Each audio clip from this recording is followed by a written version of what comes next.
Author कहते हैं कि पहले वो एक होटल में काम करते थे जहां पर एक गेस्ट बार बार आता था। ये एक मिलियनर था क्योंकि वाईफाई राउटर्स में इन्होंने 20 की एज में ही एक की कंपोनेंट का पेटेंट करवाया था। इसके अलावा भी यंग एज में इन्होंने काफी कंपनियां बेची थी, लेकिन पैसे को लेकर इनकी कुछ बचकानी हरकतें थी। हमेशा वो खुद के साथ लाखों रुपए कैश में लेके घूमते थे ताकि वो लोगों को ये दिखा सके कि वो कितने अमीर हैं। एक दिन वो होटल में आए और एक वेटर को एक नोट की गड्डी पकड़ा के कहा, जाओ सामने वाली दुकान से 2-3 गोल्ड के सिक्के ले आओ। उसके बाद उस टेक मिलियनेयर ने उन गोल्ड कॉइन्स को अपने दोस्तों के साथ सी में फेंकना स्टार्ट किया, जैसे कि वो कोई पत्थर फेंक रहे हो, और ये देखने के लिए कि कौन कितनी दूर सिक्के फेंक सकता है। ये सब मस्ती के लिए था और ऑब्वियसली बहुत ही जल्द ये मिलियनेयर ब्रोक हो गया। साइकोलॉजी ऑफ मनी बुक के ऑथर मॉर्गन हाउसेल कहते हैं कि पैसे के कुछ रूल्स हैं, ये सिर्फ इंटेलिजेंट के पास नहीं रहते बल्कि जो इन रूल्स को समझता है उसके पास ही रहते हैं। और आज हम इस वीडियो में साइकोलॉजी ऑफ मनी के 7 रूल्स देखेंगे, जिसमें सबसे पहला रूल आता है luck and risk. Bill Gates जब 13 साल के थे तब उन्हें क्लासमेट मिला जिसका नाम था पॉल एलन। एलन ऑब्सेस्ड थे अपने स्कूल कंप्यूटर से और दोनों की जोड़ी बन गई।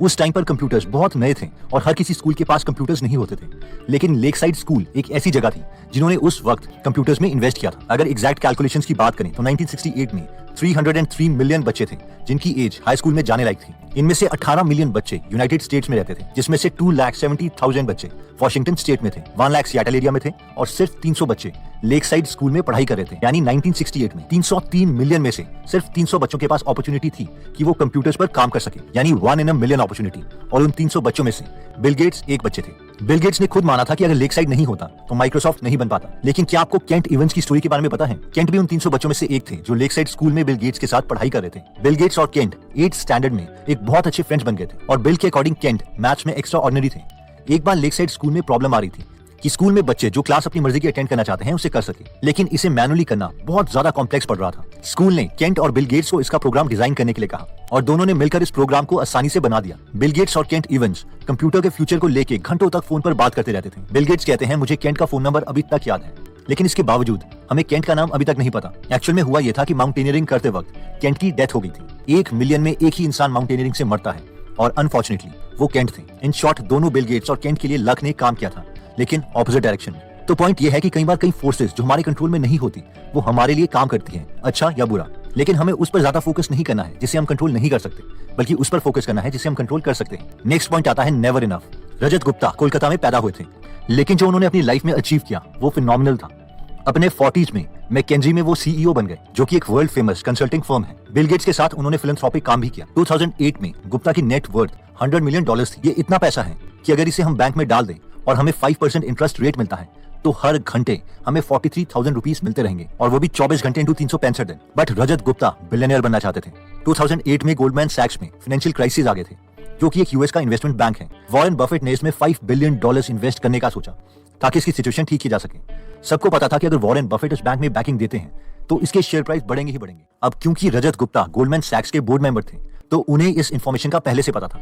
गुप्ता ने राज रत्नम को कॉल किया और कुछ ही टाइम में राज ने गोल्डमैन सैक्स के 1,75,000 शेयर्स खरीद ली। जैसे ही ये डील अनाउंस हुई कि वॉरेन गोल्डमैन में $5 बिलियन इन्वेस्ट कर रहे हैं तो राज ने कुछ ही आवर्स में $1 मिलियन कमा लिए। इसके बाद पता है कि इन दोनों के साथ क्या हुआ? गुप्ता और राज इनसाइडर ट्रेडिंग के जुर्म में जेल चले गए। ऑथर कहते हैं कि हमें एक अमाउंट चाहिए होता है एक कंफर्टेबल लाइफ जीने के लिए, लेकिन उसके बाद सब हमारी लिटिल ईगो के लिए है। कई लोग ऐसा पैसा कमाने के लिए जो हमें नहीं चाहिए उस चीज को दाव पे लगा देते हैं जो हमें चाहिए, और ये एक बहुत बड़ी बेवकूफी है। इसलिए कई बार खुद पर एक स्टॉप लगाना भी जरूरी है। नेक्स्ट पॉइंट आता है कंफाउंडिंग कंपाउंडिंग। वॉरेन बफेट के ऊपर 2000 से भी ज्यादा बुक्स लिखी जा चुकी है और ऑब्वियसली सब मानते हैं कि वॉरेन एक बहुत ही अच्छे इन्वेस्टर हैं, लेकिन बहुत ही कम लोगों को पता है कि वॉरेन बचपन से ही बहुत अच्छे इन्वेस्टर थे। वॉरेन की नेट वर्थ अप्रोक्सीमेटली $84.5 बिलियन है, जिसमें से 99.6% वेल्थ यानी $84.2 बिलियन उन्होंने कमाए हैं अपने 50th बर्थडे के बाद, जिसमें से $81.5 बिलियन उन्होंने कमाए जब सारे रिटायरमेंट ले लेते हैं, यानी 60 की एज के बाद। बफेट ने इन्वेस्टिंग 10 साल से ही शुरू कर दी थी। एट एज 30 उनके पास $1 मिलियन थे। जस्ट इमेजिन अगर वो एक नॉर्मल इंसान होते और 20 की एज में वो कुछ नया करने के लिए सोचते, तब उनके पास 30 की एज में $25,000 के करीब होते, और अगर एक नॉर्मल इंसान की तरह 60 की एज में वो रिटायरमेंट ले लेते तो अगर हम उनका नॉर्मल 22% रेट ऑफ रिटर्न लेते हैं तो भी उनके पास सिर्फ $11.9 मिलियन होते, यानी अभी की नेटवर्थ के 99.9% कम पैसे। ये है कंपाउंडिंग की ताकत। एनीवेज, क्या आपने जिम साइमंस का नाम सुना है? जिम हेज फंड के एक हेड हैं जिन्होंने 1988 से पैसे को ऑन एन एवरेज 66% रेट से कंपाउंड किया है, जबकि वॉरेन बफेट ने करीबन 22% से कंपाउंड किया है। साइमन की नेटवर्थ करीबन $23 बिलियन है, यानी वॉरेन के करीबन 75% कम। लेकिन ऐसा क्यों? ऑब्वियसली रीजन है कंपाउंडिंग।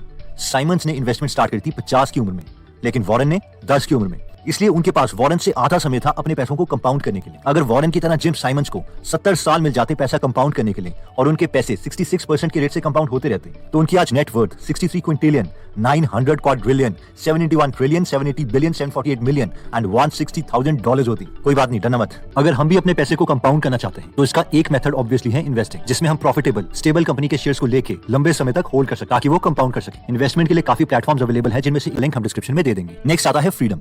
ऑथर कहते हैं कि हैप्पीनेस की डेफिनेशन तो सबके लिए अलग है, लेकिन हर इंसान को एक चीज चाहिए और वो है लाइफ में कंट्रोल और पैसा। और पैसा का जो सबसे अच्छा यूज है वो यही है कि हमें पैसा लाइफ में कुछ भी कभी भी करने की आजादी देता है। थोड़े से पैसे हमें फ्रीडम दे सकते हैं कि हम कुछ दिन काम से छुट्टी लेके कहीं घूमने जाएं, या अगर हम बीमार हो जाते हैं तो हम पर ज्यादा बोझ ना पड़े। अगर हमारे पास थोड़े और पैसे हैं तो हम वेट कर सकते हैं उस जॉब की जो हमें चाहिए, वरना हमें वही जॉब करनी पड़ेगी जो सबसे पहले मिलेगी। अगर हमारे पास 6 महीने का इमरजेंसी फंड है तो हमें अपने बॉस से डरने की जरूरत नहीं है, क्योंकि हमें पता है कि 6 महीने में हम कोई और जॉब तो ढूंढ ही लेंगे। थोड़े और पैसे हैं तो हम बेशक कम सैलरी वाली जॉब ले सकते हैं ताकि हमें उतना टाइम मिल जाए जिसे हम अपने फैमिली मेंबर्स के साथ गुजार सकें।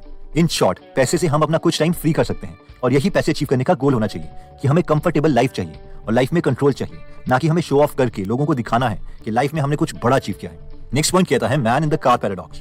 ऑथर कहते हैं कि जब वो होटल्स में काम करते थे तो बहुत से लोग फरारी, लैम्बोर्गिनी, रोल्स रॉयस जैसी गाड़ियों में आते थे और वो हमेशा उन गाड़ियों को देखते, लेकिन जस्ट इमेजिन उन्होंने कभी उसमें बैठे इंसान को नहीं देखा।